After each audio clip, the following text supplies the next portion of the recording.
Alhamdulillah, bismillah, masya Allah, bismillah, la ilaha illallah, bismillah, la haula wa la quwwata illa billahil aliyyil azim.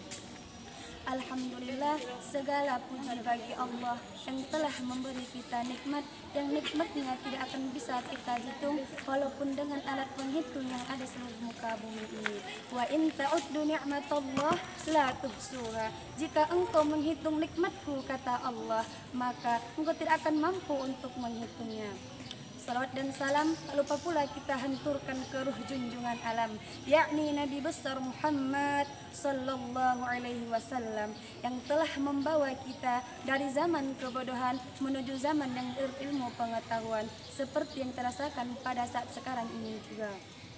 Saudara-saudari, pada kesempatan sore yang berbahagia ini, menjelannya berbuka puasa, saya ingin membawakan sebuah tausiah singkat yang berjudul Puasa dan Pahala yang Berlipat Ganda.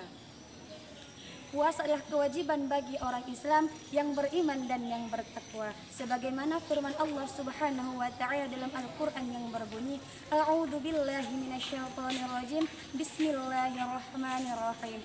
Ya ayyuhalladzina amanu kutiba alaikumusiyam kama kutiba alal ladzina min qablikum la'allakum tattaqun. Shadaqallahul azim. Yang artinya ialah, hai orang-orang yang beriman, diwajibkan atas kamu berpuasa sebagaimana diwajibkan atas orang-orang sebelum kamu agar kamu bertakwa. Dari ayat di atas dapat kita simpulkan beberapa hal di antaranya. Yang pertama ialah kewajiban puasa kepada orang yang beriman. Oleh karena itu, jika orang beriman tidak berpuasa, maka tidak pantas untuk disebutkan sebagai orang yang beriman. Yang kedua ialah kewajiban puasa bukan hanya untuk umat Nabi Muhammad saja, akan tetapi umat-umat sebelumnya, agar umat tersebut mencapai makam takwa, yaitu tempat orang-orang yang bertakwa. Perlu kita ketahui ada beberapa faktor pahala amal perbuatan akan lipat gandakan oleh Allah Subhanahu wa taala. Yang pertama ialah kemuliaan tempat pelaksanaan seperti tanah haram.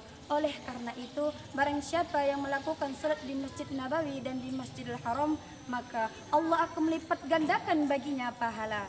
Sebagaimana sabda Rasulullah SAW, salat 1 rakaat di masjidku ini, kata Rasul, yaitu Masjid Nabawi, lebih baik daripada salat 1000 rakaat di masjid manapun kecuali Masjidil Haram. Hadis riwayat Ibnu Bukhari dan Muslim. Yang kedua ialah kemuliaan tempat pelaksanaan ibadah puasa seperti 10 hari pada bulan Zulhijjah, sebagaimana sabda Rasulullah sallallahu alaihi wasallam, barang siapa yang melakukan satu amalan sunnah pada bulan Ramadan, maka ia seperti melakukan salat wajib pada bulan Ramadan. Barang siapa yang melakukan salat fardu pada bulan Ramadan, maka ia seperti melakukan salat wajib pada selain bulan Ramadan. Hadis riwayat Ibnu Khuzaimah. Saudara-saudari, tahu nggak, ada 2 loh tingkatan orang yang berpuasa. Yang pertama ialah orang-orang yang berpuasa yang meninggalkan makanan dan minuman dan syahwatnya karena Allah Subhanahu wa taala, maka ia mengharapkan surganya Allah kelak. Yang kedua ialah orang-orang yang berpuasa di dunia dan hanya memfokuskan aktivitas lahir batinnya karena Allah Subhanahu wa taala, maka haranya orang yang berpuasa ialah apabila ia berjumpa dengan Rabb-Nya, dan berbahagialah orang yang bisa melihatnya. Seorang ulama saleh berkata, telah sampai kepada kami bahwa orang-orang yang berpuasa akan mendapatkan hidangan. Sedang itu umat Nabi Muhammad sedang dihisab. Lalu mereka berkata, ya Rabb, kami saat ini sedang dihisab, lalu mengapa mereka enak-enakan makan? Lalu dijawablah oleh Allah Subhanahu wa taala, sama saja, bukankah dulu orang itu berpuasa kamu enak-enakan makan? Bukankah dulu mereka salat malam kalian enak-enakan tidur?